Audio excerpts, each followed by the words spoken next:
Ghana no es solo un país más en África Occidental. Es una historia de libertad, una historia pionera, sí, pero también de una riqueza increíble y a la vez de unas contradicciones, bueno, muy profundas. Así que vamos a meternos de lleno en esa realidad, que es compleja y fascinante, de una nación que llegó a ser un faro para todo un continente, pero que, ojo, todavía hoy sigue luchando por su futuro. Y es que aquí, justo aquí, está el meollo de todo.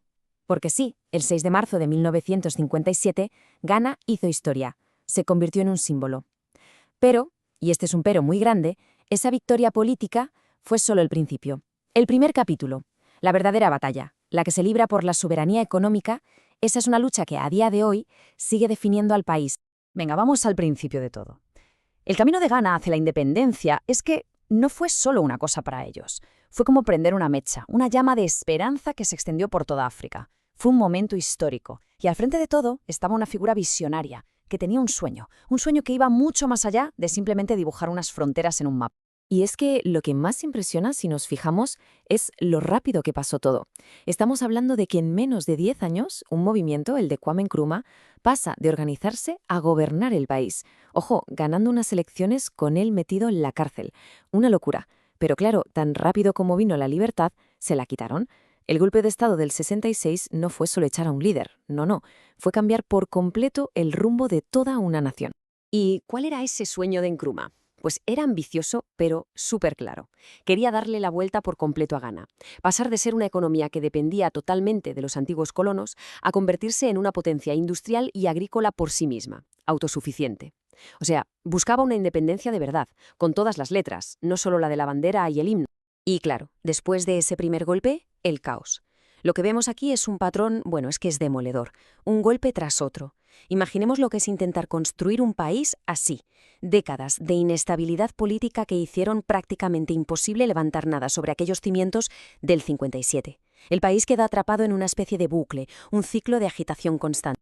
Bueno, y ahora vamos a meternos en la gran paradoja económica de Ghana, porque aquí hay una pregunta clave.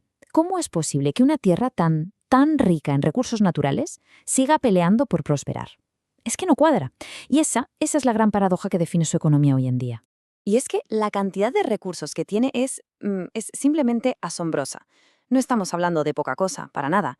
Ghana es el segundo productor mundial de cacao y en oro el segundo de toda África. O sea, es un gigante mundial en una cosa y un coloso continental en la otra. Esa es la base, la inmensa riqueza sobre la que, en teoría, se construye el país. Y si queremos entender la economía ghanesa, hay que mirar al oro. Es así de simple. Fijaos, casi el 40% de todo lo que el país vende fuera es oro. Es literalmente el motor de la economía, la pieza clave, la que mueve la balanza comercial. Vale, entonces, aquí está la pregunta del millón. Si hay tanto oro, tanto cacao, ¿por qué esa riqueza no se ve en el desarrollo del país? Bueno, pues para entenderlo hay que viajar a los años 80. En aquel momento, Ghana abrió sus puertas de par en par a las multinacionales con unas leyes fiscales, digamos, muy ventajosas para ellas. ¿El resultado? Pues que una parte enorme de la riqueza que se generaba simplemente se iba fuera del país, dejando muy poco para la gente de allí. Y ojo que esto no son solo números en un Excel o gráficos de macroeconomía, no.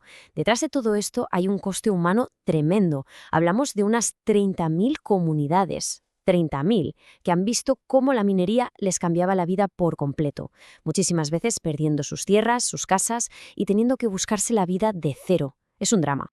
Pero bueno, dejemos por un momento en la política y la economía porque Ghana es muchísimo más que eso.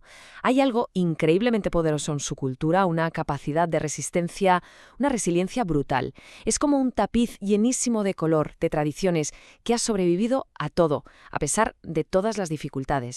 Y en el centro de esa cultura tenemos al pueblo Ashanti. Su historia es una pasada. Tiene una estructura social súper curiosa, única, en la que el linaje, la herencia, se sigue por parte de la madre. Es matrilineal.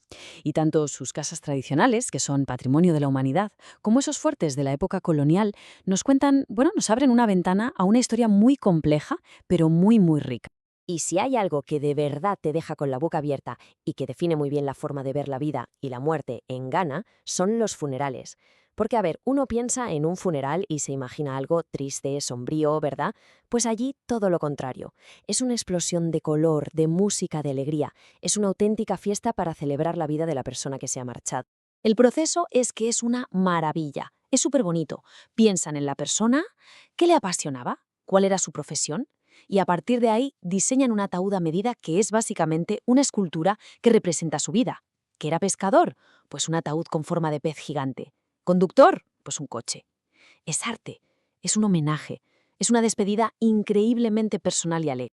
Vale, volvemos al presente, al Ghana de hoy. Y aquí nos encontramos con otra de esas grandes contradicciones, porque es un país que parece tener un pie en el futuro, con avances enormes, y otro anclado en el pasado, con desafíos sociales muy profundos. Es como si caminaran dos direcciones al mismo tiempo.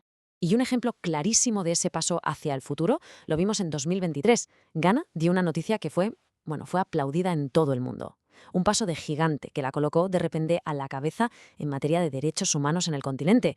En concreto, ¿qué pasó? Pues que se abolió la pena de muerte para los delitos comunes. Esto significa que Ghana se convirtió en el país número 29 de África y el 124 del mundo en hacerlo. Un movimiento muy importante que consolida una tendencia que, por suerte, cada vez es más fuerte en el continente. Pero, y aquí viene el giro. Casi a la vez que se celebraba esto, otra realidad, una mucho más oscura, salía a la luz, empañando todo ese progreso. La contradicción es que no puedes ser más bestia, y nos enseña perfectamente las tensiones tan fuertes que hay dentro de la sociedad ghanesa. Y la prueba está en estas palabras del propio presidente.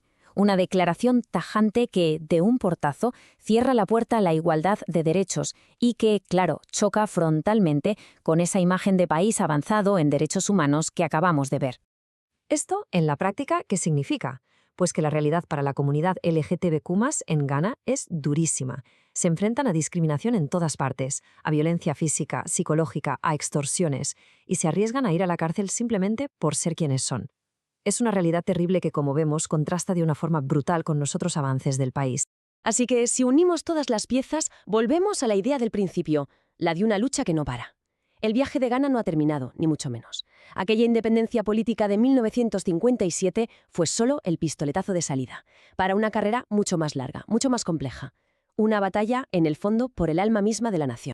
Y este resumen lo deja todo clarísimo. Miremos donde miremos, ya sea en la política, en la economía, en la sociedad o en la cultura, Ghana vive en una dualidad constante.